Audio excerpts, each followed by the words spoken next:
Egigesu, Yesama of Edo Music.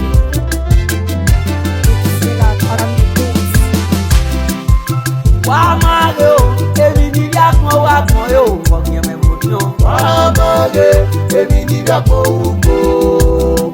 Yakmo wamana simi, amana simi yanye. Yakmo sogi mwa mapezo kurudu kuni yamenye. Wamage, èmi ni yakmo uko. Wamage, edo wamage yo. Wamage, èmi ni yakmo uko.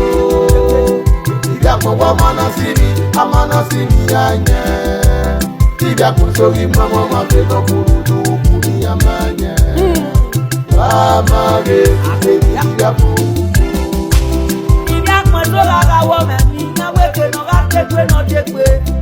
Yakmo soga ga wome ni iya ije na mwere o. Yawe na tobo ya o. Lega ga mi apepe o. Wa jere o. Àwọn àgbọn yóò wá májèlé o ọgbọ̀nma ẹnu pọ́mọ o òsàlógbà náà jí máa wẹ̀wẹ̀ ọ̀rọ̀ ìṣó ọ̀bẹ rè o òsàlógbà náà jí máa wẹ̀wẹ̀ ọ̀rọ̀ ìṣó ọ̀bẹ rè máa yá o.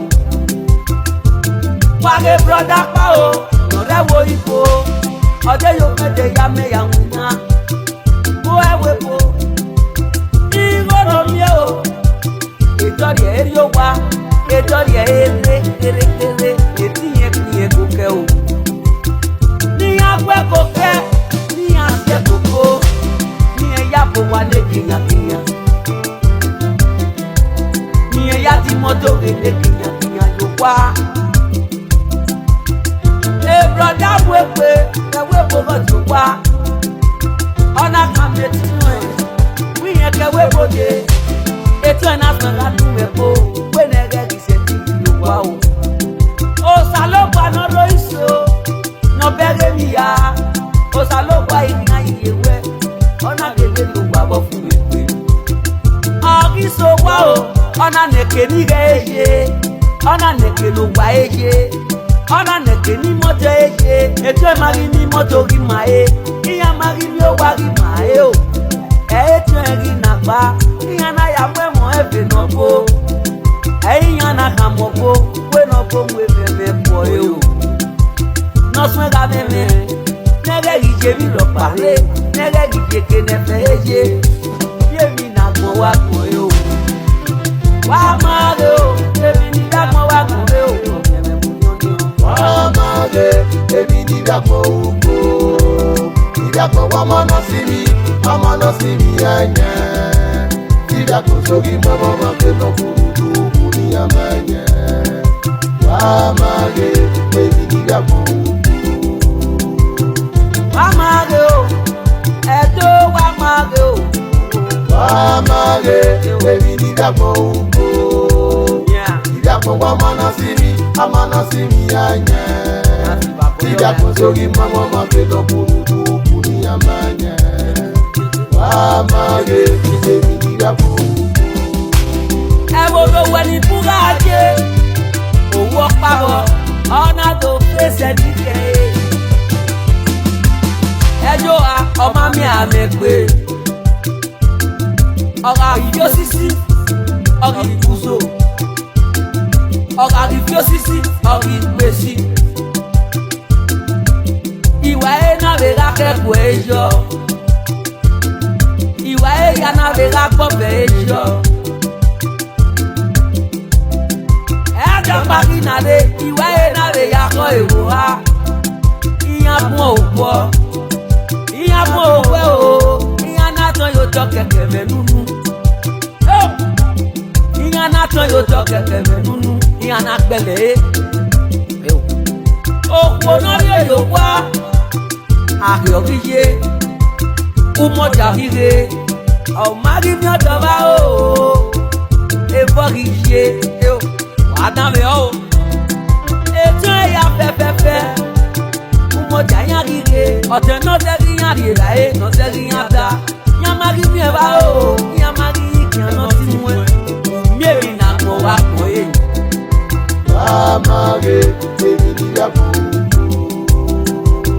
Ọjọ́ náà yọ ọ́ bá fẹ́ de ni eleyo edo pari na be keke no paka yibuwe na no na ka me upa kere no ya to tayu waka uzo ya do we kyoto uzo we bi na uyo to na itoga be ara we ni ari osisi taso uzo iya eri ebe n'uzori iwe ukponi ọrịrọkpọ ewu eoka eukpokefa ọ na-awụnye gatọ na sokwa ọrị sokwa ọ na-ya so merụ n'okere ọ na-awụ nwunye bidinye mie ụtọ ọ na-awọjụ ha mụnye ọ na-awụnye ga mụzo nye ga gwe binye fizo uzori jogwe ya fiọtọ uzori nya akpa ọ nyewe na weri na keke nọ nakwale nyarewa o iyagize opo na ikami awe otinya no we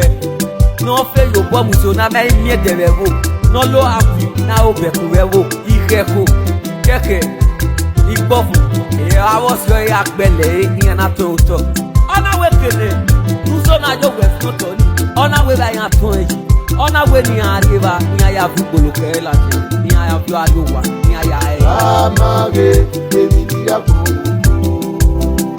aya na kinobo ni aya ya mo to ma no pe e abo na ri kamia we ni aga yo wa iya ga sikewo iya ri kamewo ya wa ma no pe wa ku ya de ke ni aje na iya ri so wa iya na gele ure no bota iya gele se ba ni wa eya na isogwe ọmọ no pe gumare wa no para wa gumare wa ina wa bu hey no pe na gele wa lule la kan ko iri aya mi o to wa no pe o wa ma ge o ede wa ma ge o amage ebi ni bia ko ugo ni bia ko wa ma no si mi anya ni bia ko sogi mama ma ke no burudu buri amanya amage ebi ni bia ko e baba begi maya ọmọ wa mẹ́bọ̀ òwúrò ìṣó ọbẹ̀rì ìmọ̀ya ọba rìdí abẹ́ tọwọ́ tọrẹ ní tọwọ́ tọrẹ gẹ́gẹ́ ránṣẹ́ òtàrẹ mọ́lẹ̀ òwú.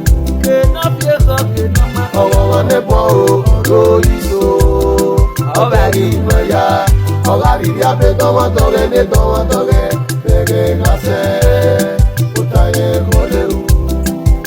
ota iye kole ọmọ wa mẹ́bọ̀ òwúrò ìṣó ọ̀rọ̀ iso ọbẹ̀rì ìmọ̀ya maya ọba rìdí abẹ́ tọwọ́ tọrẹ ní tọwọ́ tọrẹ gẹ́gẹ́ ránṣẹ́ òtàrẹ mọ́lẹ̀ òwú. ọwọ́ wọn mẹ́bọ̀ ọ̀rọ̀ ìṣó ọbẹ̀rì ìmọ̀ya ọba rìdí abẹ́ tọwọ́ tọrẹ ní tọwọ́ tọrẹ gẹ́gẹ́ ránṣẹ́.